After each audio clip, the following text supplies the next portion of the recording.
안녕하십니까. 이번 시간에는 복합 운송, 그러니까 선박하고 철도하고 비행기하고 어떤 육상 운송하고 같이 이렇게 하는 걸 복합 운송이라고 하는데 복합 운송은 어떤 개념인가? 복합 운송의 특징이 어떤 것이 있는가? 이 부분에 대해서 설명하도록 하겠습니다. 복합 운송, 여러 형태, 복합 운송. 그러니까,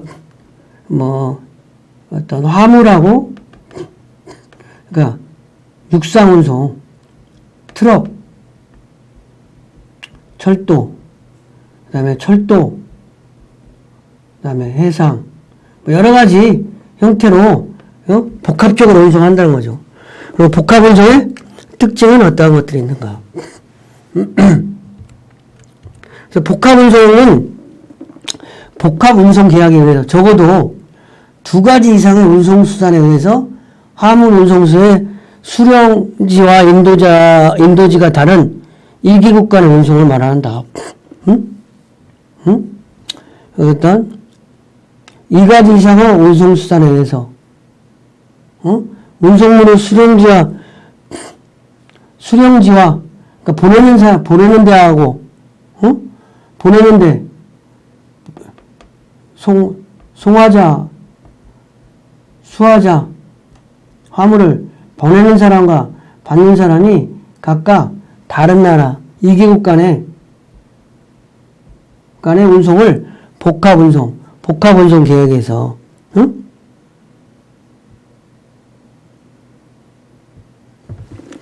그래서 이거는 컨테이너 운송과 복합 운송의 관계에 있는 전혀 별개의 개념이에요. 컨테이너 운송이 용기와 운송을 뜻하며 하드웨어적인 개념이라면 복합 운송이라고 하는 재래식 단편 운송 체제를 일괄 운송 체계로 바꾼 소프트웨어적인 개념이다. 물론 컨테이너가 발달됨으로써 복합 운송이 효율화된 것은 맞지만 컨테이너 운송과는 좀 다른 개념이에요. 그러니까 우리나라에서 수출품을 싣고 먼저 육로로 트럭에 그러니까 컨테이너 트럭에 의해서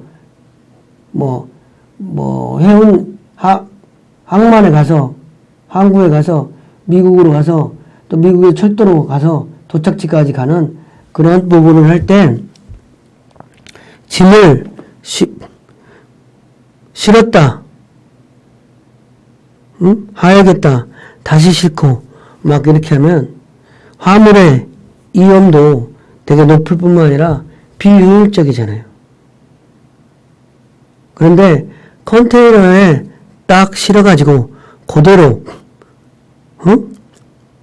비행기에 싣고 가서 또다시 트럭으로 옮겨 실어도 개폐가 없으니까 컨테이너를 열고 닫지 않으면 그대로 갈 수 있다는 거죠.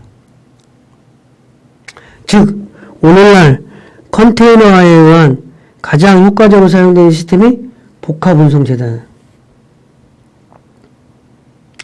복합운송의 장점을 극대화시킬 수 있는 운송수단이 컨테이너이기 때문에 컨테이너 운송과 복합 운송이 같은 의미로 막 해석되고 있는데 그건 전혀 아니다. 컨테이너 복합 운송은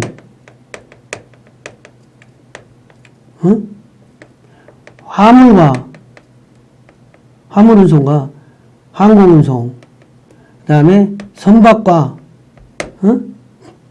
철도 운송, 이런 걸 겹쳐가지고 두 개 국가, 두 가지 이상의 운송수단에 의해서 운송물을 수령지와 인도지가 다른 국가 간의 운송을 복합 운송이라고 한다는 거죠. 그런 의미가 복합 운송의 개념이라는 거죠. 컨테이너 운송하고는 좀 다르다는 거죠. 그래서 일관 운송 체계라고 그래서 한 사람한테 이 사람이 철도를 거쳐서 철도를 거쳐서 선박을 거쳐서 또 철도를 어떤 그 트럭을 거쳐서 도착지 갔을 때 어디서 화물에 하자가 있는지 잘 모르니까 그런 부분을 효율적으로 대처하기 위해서 일괄 운송 체계, 일괄로 계약하는 거지. 그러면 그 화물에 손해가 있으면 그 사람이 다 알아서 처리해 주는 거죠. 이런 개념이라고 할 수 있는. 국제복합운송의요건은 복합운송증권을 발행하는 거예요. 응? 국제복합운송이 되기 위해서는 복합운송증권을 발행한다. 그 다음에 통일을 적용한다. 전 구간 운송에 대해서 단일화는, 응? 한국에서 미국 어디까지 가는데 동일한 요금을 전 구간에 대해서 전 구간 운송에 대한 단일한 운임률을 적용한다는 거예요. 그래서 복합운송에 의한 단일 운송 책임, 복합운송에 의해서 내가 책임지고 배로 실어서 트럭으로 운반을 했기 때문에 내가 다 일괄적으로 책임을 지는 거예요. 응? 단일 운송 책임이라는 거예요. 여러 사람이 그냥 비행기에서 사고가 났는지, 트럭에서 사고가 났는지, 어디서 하자가 발생했는지 서로 미룰 수 있잖아요. 응? 그 다음에 운송수단에 이종 복수성이 있다. 이런 부분이 이제 국제복합운송의 요건이라고 할 수 있는 거죠. 복합운송은 철도와 트럭을 할 수도 있잖아요. 해운과 트럭을 할 수도 있고, 항공과 트럭을 할 수도 있고, 철도와 해상으로 할 수도 있고, 철도와 항공, 항공과 선박, 선박과 또 다른 좀 부선, 이렇게 어찌됐든, 응? 어떻게됐든, 응? 두 가지 운송 수단으로 하는 게 복합운송이고, 국제복합운송은 국가 간에 하는 거고, 뭐 이렇게 될 수 있는 거죠.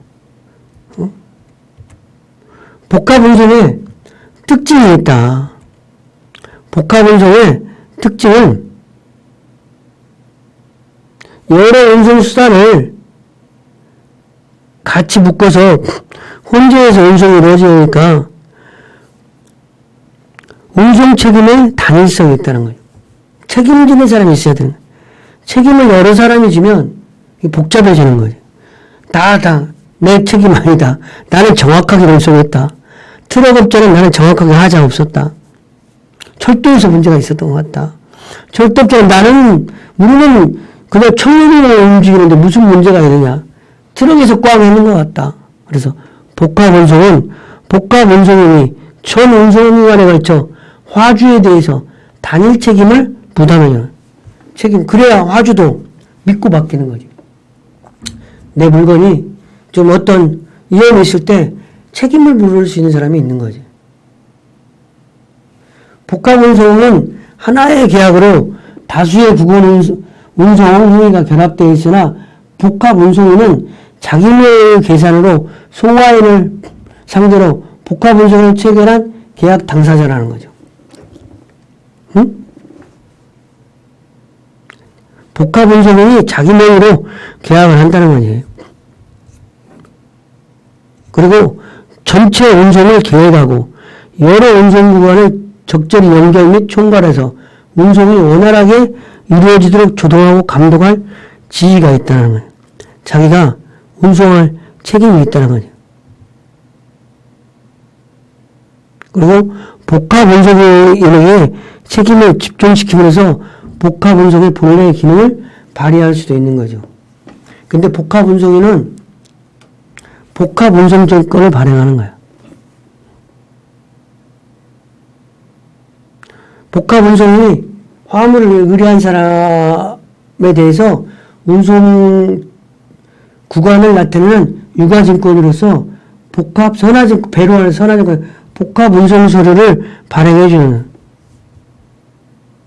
복합운송시로는 화주가 이걸 금융기관에 제출해가지고 나 이 화물 붙였으니까 돈이 좀 필요하니까 이걸 담보로 해서 좀 돈을 좀 쓸 수 없는지 뭐 이런 저런 것들을 같이 할 수 있다는 거죠. 그다음에 단위운임을 설정한다는 거죠. 복합운송에는 복합운송 서비스 대가로서 각 운송기관마다 분할된 것이 아닌 전 운송기관에 단위운임을 한다. 여기서부터 여기까지 가는데 뭐 배로 실으면 총 요금이 단일하다. 그걸 책임도 한 사람이 진다. 근데 운송 방식은 다양한 거지. 두 가지.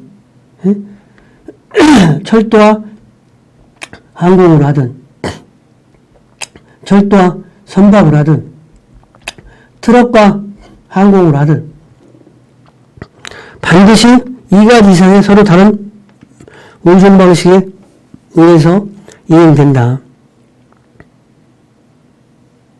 운송 방식은 운송료 다수가 중심이 되는 것이 아니라 운송 수단의 종류가 문제가 되며 이러한 운송 방식은 각각 다른 규제를 받는다는 거죠.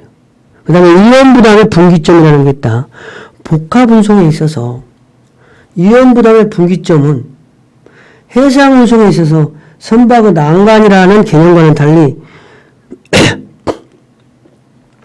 송화인이 물품을 내륙운송을 내륙운송인에게 인도하는 시점까지 어떤 분기점이라는 거예요. 보내는 사람이 내륙운송인에게 인도하는 시점까지 책임을 지는 거예요. 복합운송 책임자는. 그래서 복합운송은 막 이렇게 우리나라에서 미국을 간다든지 유럽을 간다든지 중국을 간다든지 이랬을 때 태평양을 건너서 간다든지 여러 가지 복합 운송 경로가 있다. 학습 내용을 정리하겠습니다. 학습 내용을. 복합 운송이라고 하는 것은 두 가지 이상의 운송 수단으로 두 가지 나라를 왔다 갔다 하는 거다. 그래서 운송 수단은 여러 가지가 있을 수 있는 거죠. 트럭과 항공기로 할 수도 있고, 트럭과 선박으로 할 수 있고, 여러 가지 서로 다른 두 가지 이상의 다른 운송 수단이야. 두 가지 이상의 다른 운송 수단이어야 된다는 거야. 하나의 운송 수단이야. 그리고 두 국가 이상, 송화지하고 수화지하고 달라야 된다는 거야. 이게 복합운송 계약에 의한데 컨테이너 운송과는 다른 개념이라는 거죠. 컨테이너 운송이 주로 컨테이너가 발달함으로 인해서 복합 운송이 발달한 건 맞는데 컨테이너 운송과 복합 운송하고는 다른 개념이다. 복합 운송은 재래식 단편 운송 체계를 일괄 운송 체계로 바꾼 소프트웨어, 그러니까 한국에서 미국까지 가는 화물에 대해서 어떠한 운송 수단을 거치든 내가 일괄 운송을 책임지고 하고 운송도 책임지고 하고 책임도 내가 진다. 이러한 개념의 정의라는 거죠. 그래서 요즘에 컨테이너가 아주 많이 사용되기 때문에 복합운송 시스템의 컨테이너를 많이 이용하는 건 사실인데 복합운송의 장점을 극대화시킬 수 있는 운송수단이 컨테이너이기는 하나 복합운송과 컨테이너 운송과는 전혀 다른 의미라는 거죠. 근데 복합운송은 어찌됐든 여러 가지 장점이 있다는 거죠. 단일 운임으로 책임도 명확하게 할 수 있다. 일괄 운송을 할 수 있는 시스템이다. 이러한 부분에서 복합운송은 어떤 화물의 그 수출이 확대되고 그러면서 많이 증대되고 있는 것이 현실이라고 할 수 있겠습니다. 이번 시간 강의를 마치겠습니다.